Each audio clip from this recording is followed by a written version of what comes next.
Assalamualaikum warahmatullahi wabarakatuh. Halo teman-teman, bersama saya Sifatul Hanifah. Jadi apa sih toxic positif atau juga disebut dengan kesehatan mental? Dan bagaimana sih cara menyelesaikannya?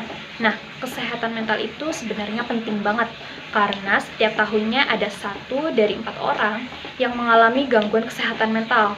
Kalau kata WHO nih, suicide is the second leading cause of death among 15 and 29 years old global. Jadi kalau toxic positif itu kondisi yang terjadi saat seseorang selalu beranggapan dengan berpikir positif. Semua masalah dapat dilewati dengan baik. Nah, kalau orang ini percaya jika dengan selalu positif dapat menjadi cara yang tepat untuk mengatasi semua masalah. Dan pengidapnya dapat menolak perasaan emosi yang negatif dan akhirnya dapat bertumpuk dan menimbulkan gangguan saat kesulitan untuk dibendung. Nah, seseorang yang percaya pada toxic positif ini akan terus berusaha dan menghindari emosi negatif. Padahal perasaan tersebut dihasilkan oleh otak untuk menandakan bahaya. Jadi kalau dibiarin, kamu akan kesulitan untuk menilai masalah yang terjadi dan menganggap jika masalah yang terjadi akan dapat dilewatin dengan sendirinya. Padahal kalau kita semua tidak ingin itu terjadi, tentunya kita ini nggak pengen itu terjadi gitu. Jadi selain itu, kalian juga bisa menjadi sumber toxic positif itu saat selalu memaksakan orang lain melihat sisi baik ketika sesuatu yang buruk terjadi.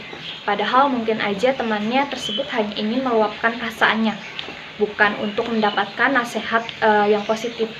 Jadi dengan begitu, dirinya tidak dapat mengekspresikan emosi yang dipendamnya dan mungkin berdampak buruk juga pada akhirnya. Ada beberapa contoh yang mengandung toxic positif itu. Yang pertama ada, jadi contohnya itu seperti ini.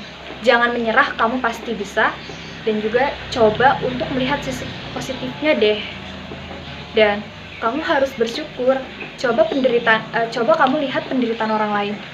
Kamu harus banyak bersyukur akan hal tersebut dan lain sebagainya.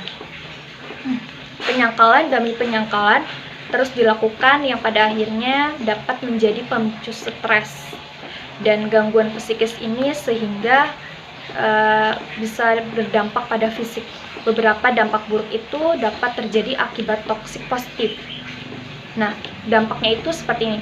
Kebingungan pada emosi sendiri karena seseorang yang terus fokus pada toxic positif pada akhirnya dapat mengalami kebingungan oleh emosi yang timbul di dirinya. Gangguan tersebut dapat membuat pengidapnya tidak berpikir secara realistis. Kalau dibiarin terus nih, rasa kebingungan akan sesuatu yang dihadapi dapat timbul. Jadi sulit untuk mencari solusi dari masalah tersebut. Dan pada akhirnya rasa stres semakin bertambah dan menunggu untuk meledak. Nah, seperti itu. Nah, yang kedua ada sulit menggambarkan perasaan. Nah, sulit menggambarkan perasaan ini orang yang sangat percaya pada toxic positif akan sulit menggambarkan perasaan negatif pada dirinya, sehingga dia tidak dapat mengeluarkan rasa marah dan kesal terhadap suatu hal. Jadi hal tersebut itu mengakibatkan orang di sekitar tidak tahu masalah yang dirasakan dan terus beranggapan kalau semua baik-baik aja. Jadi jika sudah seperti ini, ada baiknya untuk mendapatkan penanganan dari psikolog. Nah, selain itu ada 5 cara mudah untuk menghindari toxic positif yang bisa dicoba. Nah, berikutnya itu ada belajar menjadi pendengar yang baik, dan yang kedua ada beri waktu untuk meluapkan emosi, dan yang ketiga ada jangan menghakimi tetapi berusaha memahami, dan yang keempat itu jangan membanding-bandingkan masalahmu dengan masalah dia gitu. Dan yang nomor 5, jangan memberi tekanan lewat kata penyemangat. Nah, itu yang mungkin kita bisa coba. Nah, sekian dari saya, kurang lebihnya mohon maaf. Wassalamualaikum warahmatullahi wabarakatuh.